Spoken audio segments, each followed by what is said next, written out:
Most counselors think they understand identity, but what if reducing your client to one identity category is where the clinical harm begins? And what if the problem isn't that counselors don't understand culture, but that we've been trained to understand it too simply, to reduce it, to oversimplify it? That's our topic for this episode with the esteemed Dr. S. Kent Butler, past president of the American Counseling Association. Stay tuned. This is going to be a good conversation. Welcome to the Multicultural Mindset Broadcast.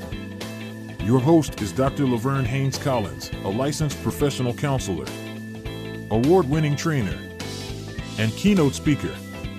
Dr. Collins is the author of Overlooked: Counselor Insights for the Unspoken Issues in Black American Life. Dr. Collins has also been a featured monthly columnist in the American Counseling Association's Counseling Today magazine with her Honoring Diversity column. Now, here's Dr. Collins. Welcome to the Multicultural Mindset. I'm Laverne Collins. So glad that you're with us today, and so glad to have my guest, Dr. S. Kent Butler. He is a mover and a shaker. He is a phenomenal leader in our profession. Dr. Butler, thank you so much for being here today. Really appreciate your time. Thank you for having me. I appreciate having the time to be here with you. And I appreciate you taking the time to be here. We're talking about intersectionality, and you've got several books, one of which you got several amazing books, but the intersectional counseling skills, you've got one coming out on mental health and the Black man right there. There's intersectionality in that title. So let me just ask you this. When you hear the word intersectionality, what do you think most counselors misunderstand about that? I think that they immediately go to what society has deemed as bad in terms of what that word means. People have bastardized that word, not recognizing actually what it really truly means, especially for counselors, right? It's really identifying all parts of the individual sitting across from you. It's recognizing that all of those things impact that person's journey and may have something to do with why they're sitting across from you in the first place. We can't just take a theory or a problem that a person is coming to counseling with and just say, okay, let me just focus on that. And that's going to solve it. And guess what? You'll be healed. And so that becomes the issue. The issue is that this impacts this impacts that. And if you think about like a wind chime, that when the wind hits it and it makes the sound because all of the parts are being hit or being utilized. It's not just one. The wind is hitting all of it and it's having a ripple effect on everything else that's there. And so while it may not be the number one factor for the reason why the person is coming to see you, it can really be an offshoot from it. And if a person, I love how you said that, if a person comes in to talk about anxiety, Yeah. well, their racial identity, their gender identity, their faith identity, their family identity, all of those things, you can't, how can you just talk about anxiety and Yeah. not consider, as you said, who is the whole of the, what is the whole of the person? Who is From this whence did it person come, in right? total? Yes. When you said that just now, I thought about, I talk a little bit about continuous traumatic stress disorder, and I talk about it in terms of what my own life, how it has kind of played out and how it has been an impact on the way I see it and do things on a daily basis. And I often speak about the fact that as a Black man, when I walk out of my house, I recognize every time that I'm a Black man walking out of my house. I know that it's a part of who I am. But when I'm in my house, I don't know that I necessarily think along those lines, right? I'm not Right. sitting there watching TV and say, "Oh, I'm a Black man watching TV." It doesn't impact me in that way. So when I walk out of my home and I come across a police officer and I have some type of flush that comes through me, it's because I know I'm a Black man and I'm walking into a space where it hasn't always been kind for Black men, right? And so does not say what intersectionality is, that, I'm having the anxiety or the stress that is arising because of the fact that I am a Black man walking out there. So it's not about me just being a man walking out there. It's not just me being a person walking out there. It's me identifying with the fact that as a Black male, I am now walking in or entering into a space that others are going to see me as that Black male. And well, guess what? Right. My blood pressure rises. Exactly. So this is not just theory. This is how clinical work must affect, if we're going to be effective, how My clinical lived work, experience, right? yes, must look Yeah, at the totality of your lived experience. right. So how has this concept evolved since Kimberlé Crenshaw first introduced it? When people were first mad at her when she first introduced it, um, I think that conversation has shifted in that people are listening now and understanding what is meant by that. I, a lot of times, especially in counseling, when new ways of looking at something comes about, and this is probably going to sound really bad, but white individuals in counseling think it's a hit on them. And no, it's a hit on theories and other things or practices that are not helpful for other intersections of people, right? And so we're talking about how do we make this so that it is palatable for people who didn't fit the framework of the original design. And so when you bring into play that, all right, this person is coming from a South Asian experience, and the way that they view the world and the way that their life experiences have led them to this moment is different than the person who came from this other space. And so when we talk about intersections and why it's important in counseling, it's because then now as counselors, we actually really see the person sitting across from us. We are actually working from a lens that allows us to actually pinpoint and work through the issues that they're bringing to counseling, and Yeah. not just saying, oh, guess what? This is what the book says, and you should be doing this. And I don't care if your mother smacked you 10 times a day when you were growing up. I don't care if this is the situation that you have dealt with because, they didn't allow you to get into this particular program because of your skin tone. I don't care about any of that because that doesn't matter. As long as you follow this prescriptive formula, Mm, you're going to be healed. mm. And nothing could be further from the truth. Let's talk about that. The Yeah, cost of oversimplification. What yeah. gets lost when counselors reduce identity to some single category like race, gender, et cetera? Just, one identity. What gets lost? The full picture. Full You're picture. not able to sit back and take it into context. You miss it, and people are harmed. Hmm. And you sit there with the mindset that my first role as a counselor is to do no harm, but I'm sitting here as that harm agent. As a That's what harm I'm doing. agent. That harm agent. Say that. Say that Yeah. again for the people in the back. You Harm become, agent. And we laughing, but it's true. I mean, you know what? Sometimes we laugh away our pain, but no, it's very true that, and you know what? And the sad part about it is the people who have a voice for it, the ones who are not at the table, are the ones who are demonized and mm, said, "Oh, you're trying to upset the cart." No, I'm trying to help the cart. I'm trying to help move it forward. And if you yeah, had let me be a part of the equation from the very start, you would see that.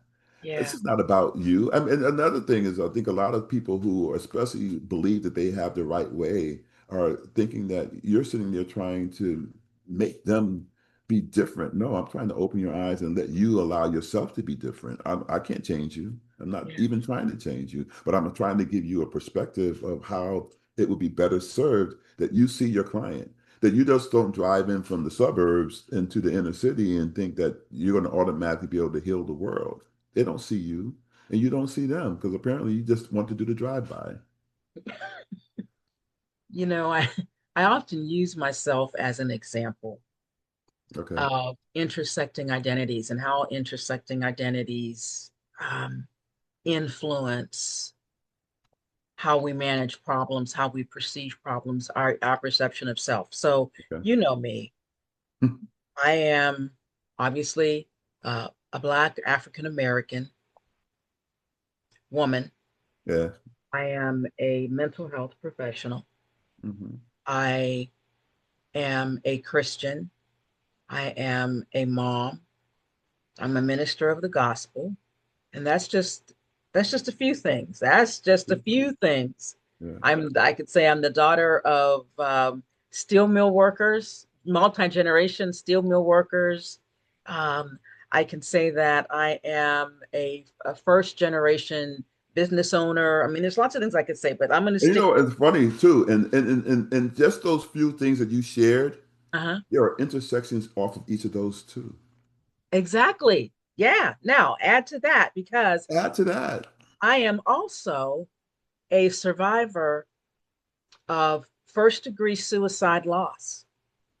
I lost a first degree relative, Okay. an offspring, adult offspring, to suicide. Now, Okay. suicide loss intersecting with being a mom, being a mental health professional, being a minister of the gospel. Whoa, right there, all three of those identities Yeah. Yeah. got assaulted in my loss. Yeah. I can use that language because I'm in this field. Okay. But what about someone who doesn't have that language? And when they're grieving, when they're grieving, if their therapist isn't in touch with ways to speak Yeah. to that person with those intersecting identities and African American woman, right? Right. Right. And being able to bring all those components together in a way Right, that makes sense. right. Right. Because it was the identities that felt so uh, it caused me to feel so much like a failure. Like as a mom, a mental health professional, or a minister, I should have been able to like see something, foresee something. He should have been able to come. I mean, all those kinds of things. Right. That's to me one of the I guess I have one of the best examples of intersectionality and the importance of seeing the whole person. The whole person I in wasn't context. just a grieving mom. I'm a Yeah. grieving therapist. I'm a Yeah. grieving minister who's lost someone. Right. I found a video. I'm not a video. I found a picture of an elephant that was framed in very small, different frames across the whole elephant. Right. So there was Mhm. a, a frame that was of the elephant being seen by one person. Then Mhm. there's another frame in another part of that elephant's body that's being seen by another person, and another frame, all the way through the whole picture, right? And you have a pulled back view of it, right? And so you're looking at the whole picture and seeing all the intersections Yes. of that, right? And so the Yes. context of it is that wherever you're standing is what you see Hmm. and what you're allowing in.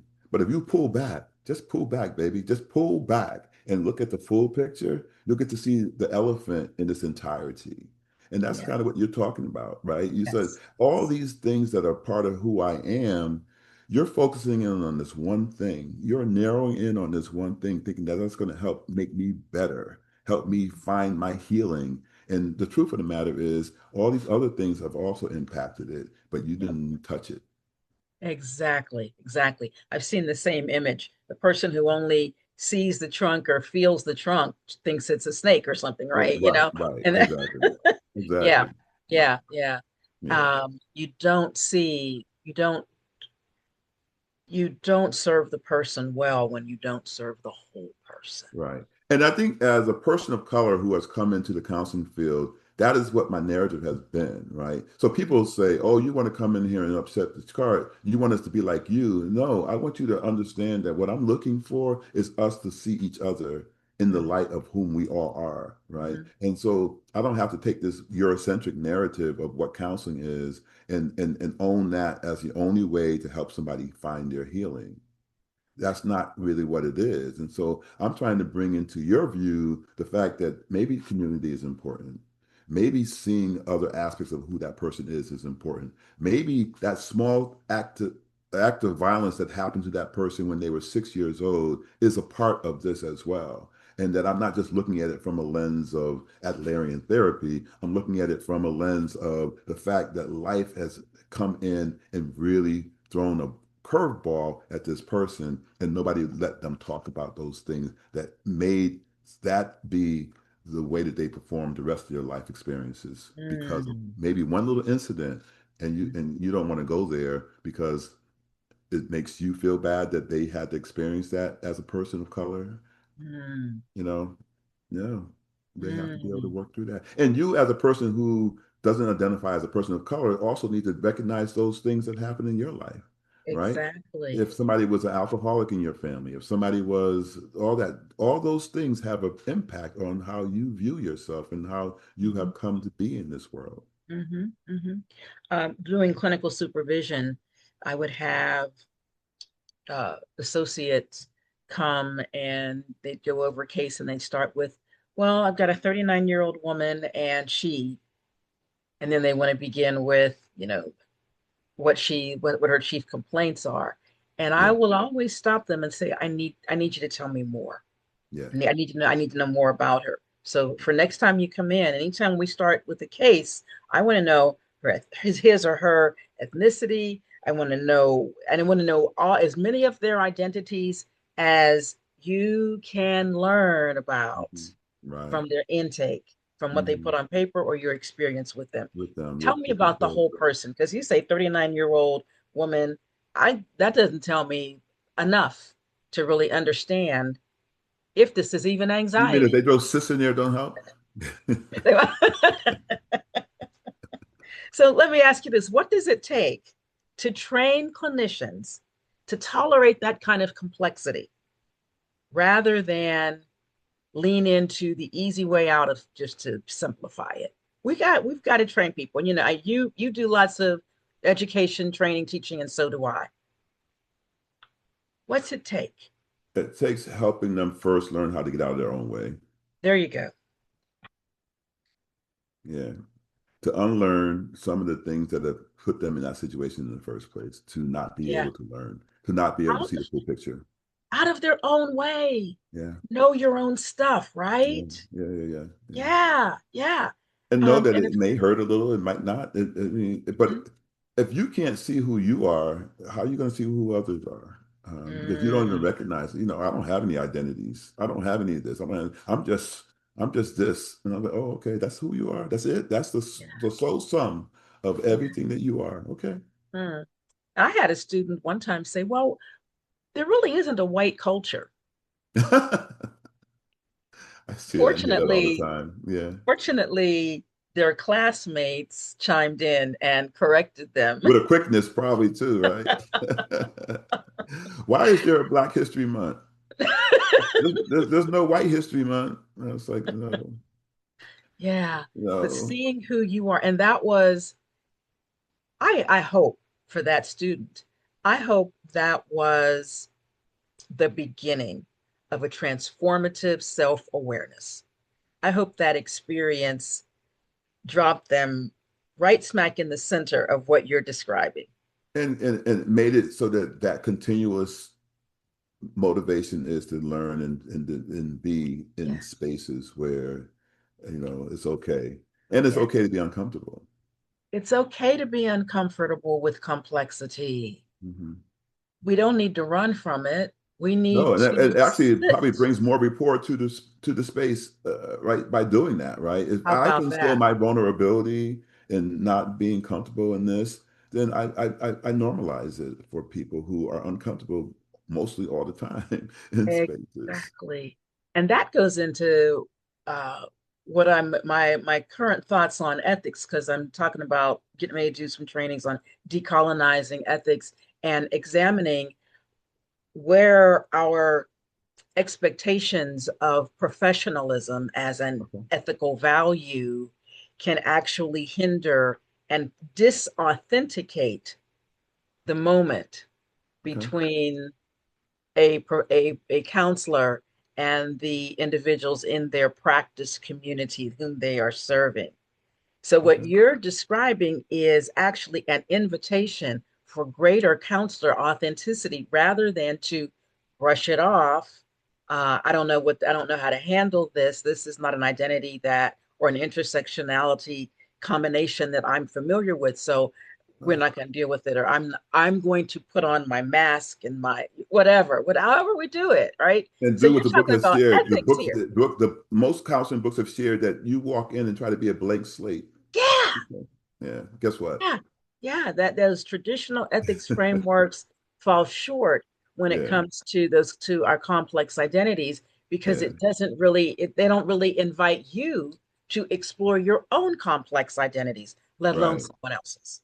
Or it continues that narrative that I don't have it, right? I don't have a culture. Oh, I don't have a tradition. I don't have anything, right? And then you say to them, what do you all do at during the holidays? What do you do for Thanksgiving? How do you celebrate that? How do you Uh-huh. celebrate the Christmas holiday if that's what you do? How do you Uh-huh. celebrate any of those other things that are going on? Easter, Yeah. whatever. Um, do you not think that that is part of your cultural upbringing? Um, and how it may differ from how others do it. And then you can Absolutely. just use Christmas, right? There are Yeah. people who use Christmas as, all right, we open gifts on the 24th, on the evening of the 24th, and we get up in the morning and we go to church.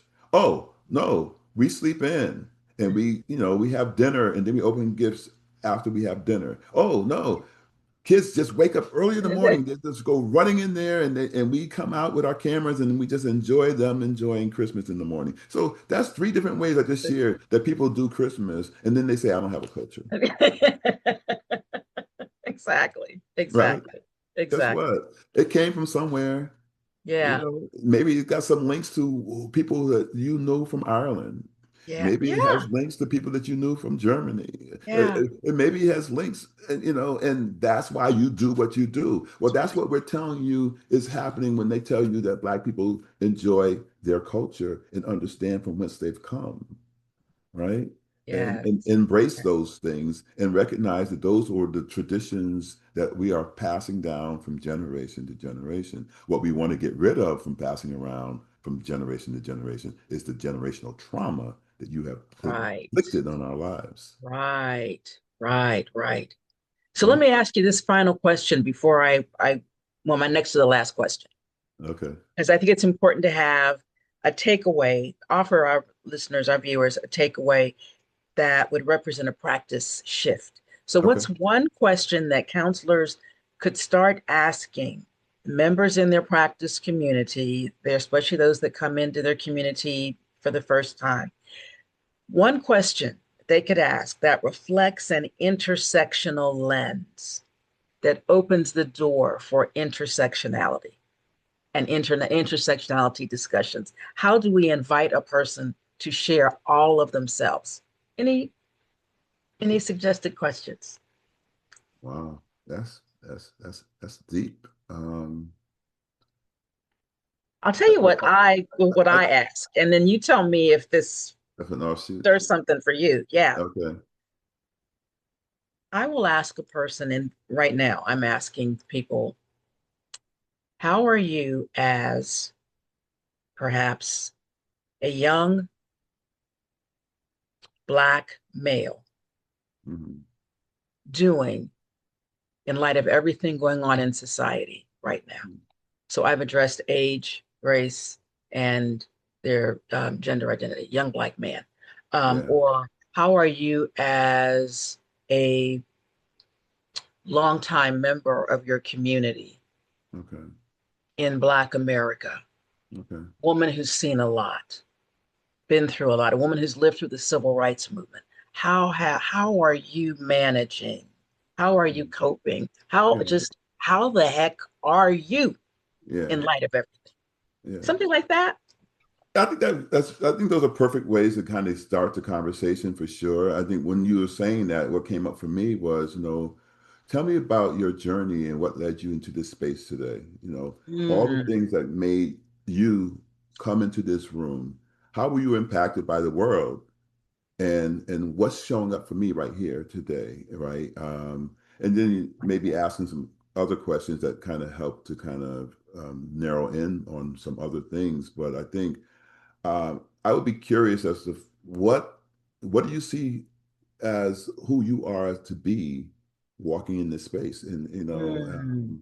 and giving them carte blanche, the ability to make it for Use, themselves, right? use Not their own language. I love opening it up, that. right? Opening it up so that they don't necessarily have to try to do it from a prescribed space, right? How do you see yourself? Mm. How do you see yourself in your journey and where you came to be in this room today with me?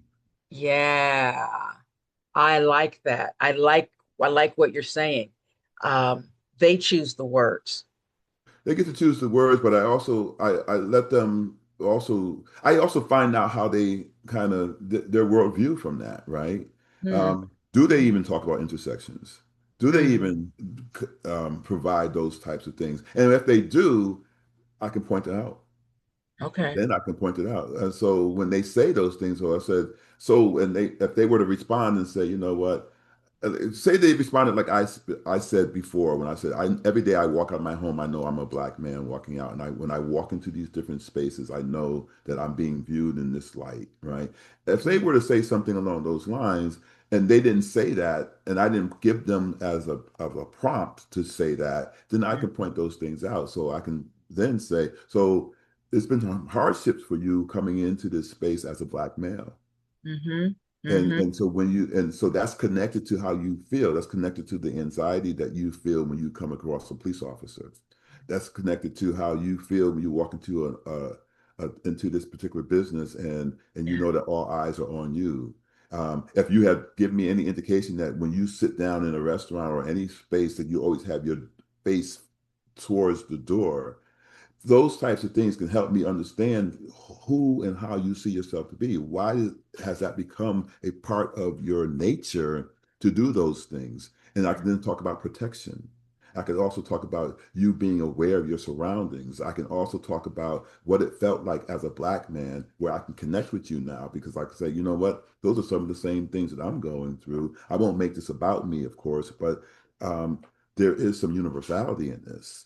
There Mm-hmm. is some opportunities for us to kind of maybe build our rapport together because now we had that connection. And if I wasn't a person of color working with somebody who shared that narrative, I can also talk about those things in a way that, maybe I don't have that as a issue for me, but I can definitely understand why that is something that becomes problematic for you.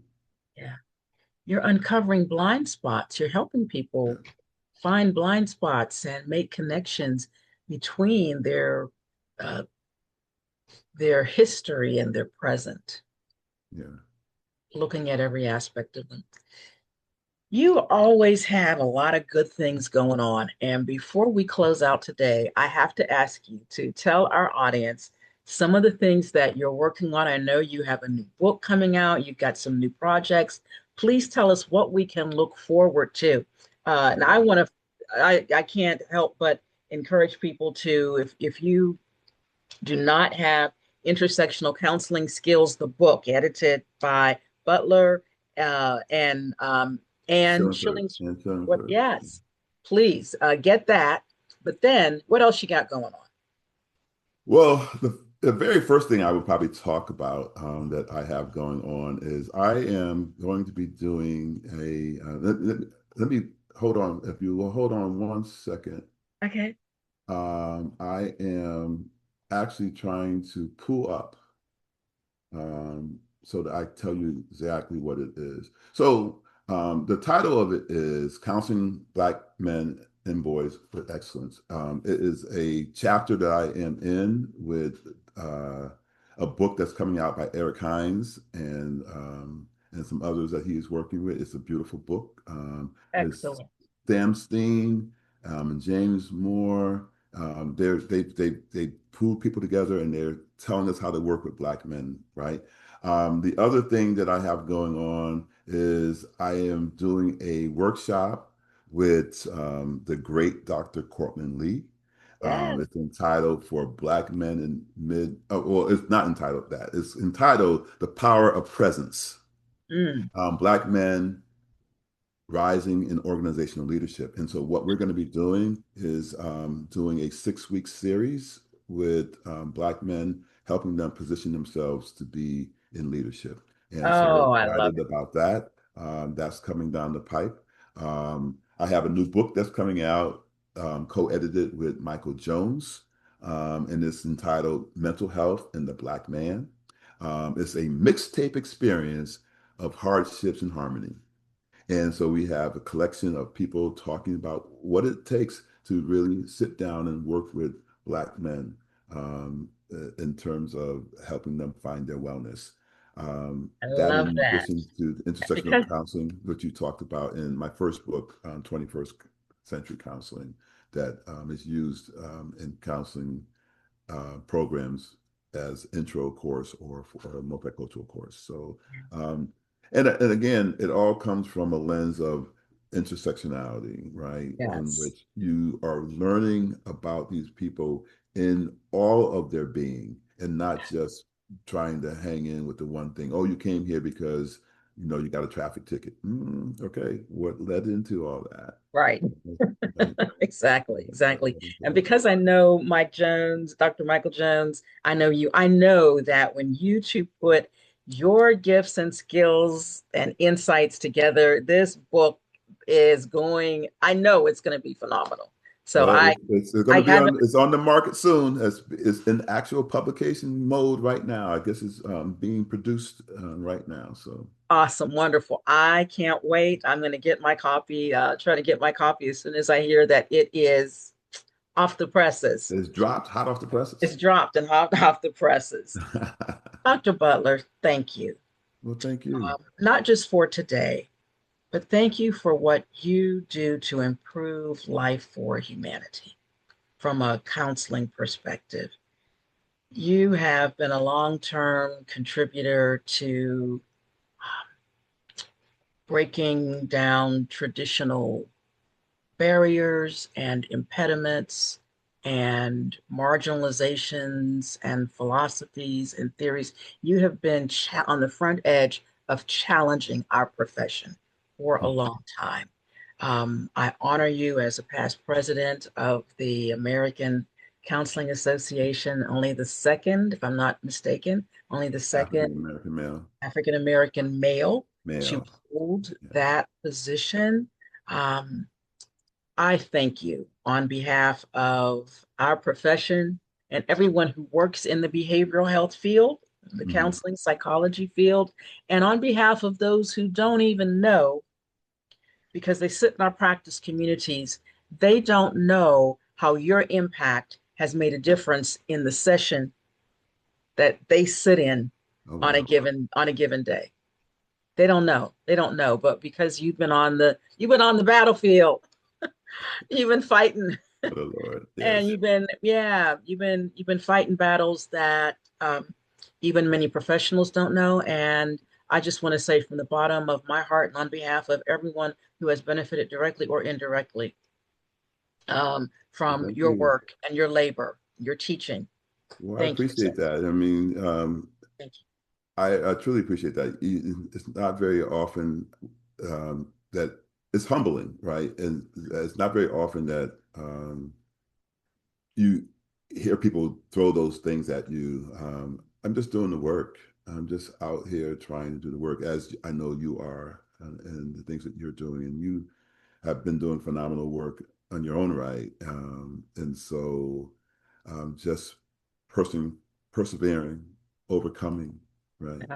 you. Thank Overcoming you. Thank some you. of those Thank you. different things that we have all had to deal with in life. And so thank you for saying those things.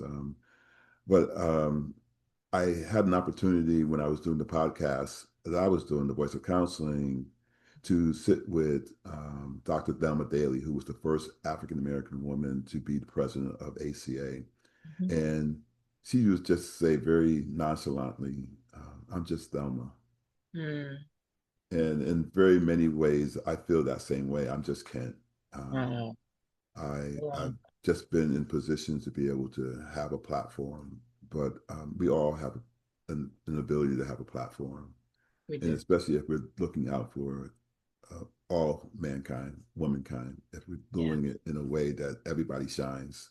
Um, Yeah. and that's really what it is all That's about. what it's about. That's You what it's can't about. come and take what I'm trying to do and try to make it, you can't bastardize it and try to say that I'm trying to do things that are indoctrinating people and all these other things, because truly what I'm trying to do is open the door to all of us. Just to, again, get out of our own way. Yes. Keep on doing what you're doing, and you'll continue to make a difference. Thank you again. So To thank you. everyone, yes, to everyone who is watching or listening, thank you for giving us this time, this segment of your day. I hope that you've gotten some insight, some clarity, and you got some ideas about how to be more culturally intelligent when it comes to looking at intersectionality. I hope that this is really giving you some food for thought. Remember, whatever you do, do it with cultural humility, intentionality, and a multicultural mindset. And I'll see you next time.